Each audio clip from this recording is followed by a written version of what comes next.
Hi everyone, welcome back to Sarah's Bites. I wanted to show you guys how to make this delicious homemade bread that has a super crispy crust. So I love that part. That's my favorite part and I hope you guys love it as well. It's easy to make, so let's get started with the recipe. To a large mixing bowl, we'll add in 4 cups of all-purpose flour, 1 tablespoon of granulated sugar, and 1 packet of instant yeast, also known as fast-acting rapid rise yeast.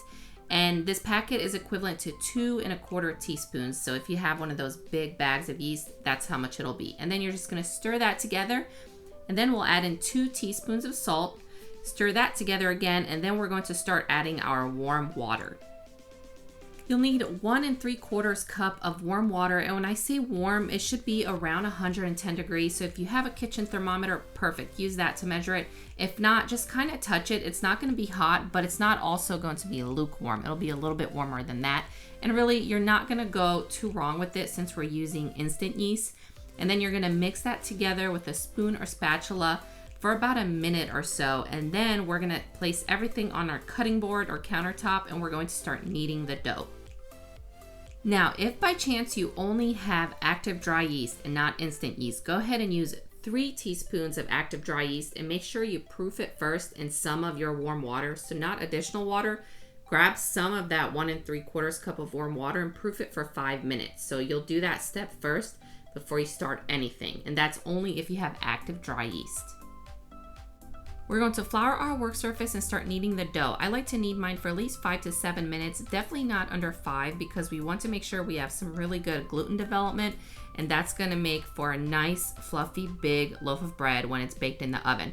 And when it comes to kneading, use whatever technique you like. I like to fold the dough towards me and then push away with my palms. So I do that for a couple minutes, and then I kind of make a rectangle with it and sort of fold it again from left to right. And then I like to also make a circular, a ball if you will, with the dough and just go in clockwise motion by folding the sides towards the center. And then when you're done, go ahead and touch the dough with your finger, and if it springs back, it's pretty good to go.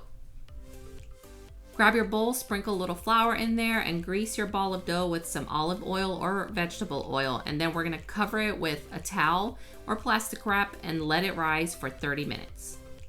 When the 30 minutes is up, I like to take the dough out of the bowl and split it into 2 halves, because if you bake this just as this one piece of dough, it's gonna be a huge loaf of bread. So I like to split it in 2, and then we're gonna make 2 round balls of dough. So you don't need to knead too much here, and you may need a little bit more flour if it's still pretty sticky.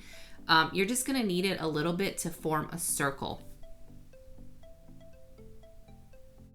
And if you're enjoying watching this video, please give me a thumbs up below and consider subscribing to my channel if you haven't already. And if you do subscribe, go ahead and hit that bell notification button so that you are notified every time I post a new recipe.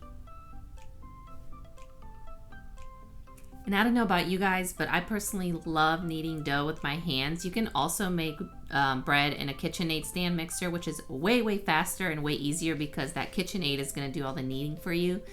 But those 5 to 7 minutes are like the most tranquil minutes of my day when I have dough under my palms and I'm just working it. I find it very peaceful and soothing. So let me know in the comments below what you guys think about kneading dough. I used to really not like it when I was younger, but I kind of learned that that was my stress relief. Once you form both of these balls of dough, you're gonna cover them again in their own separate bowls. Don't grease them up again, just add some flour and cover them again for another 30 minutes. During those 30 minutes, start preheating your oven to 450 degrees and grab a Dutch oven pot, and you're gonna throw that in the oven as well so it can heat up. So I'm gonna show you 2 different ways how to bake the bread.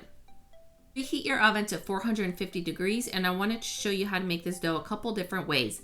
One is in a cast iron pot or Dutch oven pot. Make sure you heat that pot up in the oven first. So you're gonna heat it up, add some parchment paper to it because it's easier to take out that way, and also the dough won't stick to the bottom.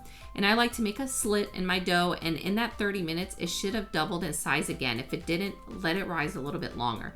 So you're gonna put that in your Dutch oven pot, put a lid on top and set that to the side. And then the other way is just grabbing a round baking dish, put some parchment paper in it again. Slits are optional, of course. And then we're gonna bake this one at the same time, but it's gonna be open. So it's not gonna be closed with the lid like it was in the cast iron pot. You're gonna bake these at the same exact time on the same rack for 30 minutes total for both. The only difference is the one in the pot, make sure you take the lid off in 25 minutes. It's almost gonna sort of steam in the pot for the first 25 minutes, but they will both bake for 30 minutes total. And then when you take them out, I guess the point here is to show you they're gonna be exactly the same. They're gonna taste the same. They're both gonna have that delicious, crispy golden crust. You're gonna hear it when you cut the bread. The only difference I noticed is with the uncovered loaf, the crust is even crispier and crunchier than the one that was covered with the lid. And the way you can prevent that if you don't want crispy crust is splash a little bit water on your ball of dough right before you start baking it. You can also cover your bread with a towel after it is done being out of the oven, and it'll soften up a little bit before you slice into it. And that is it, you guys. I hope you enjoyed the recipe, and I will see you guys next week with another recipe video. Bye.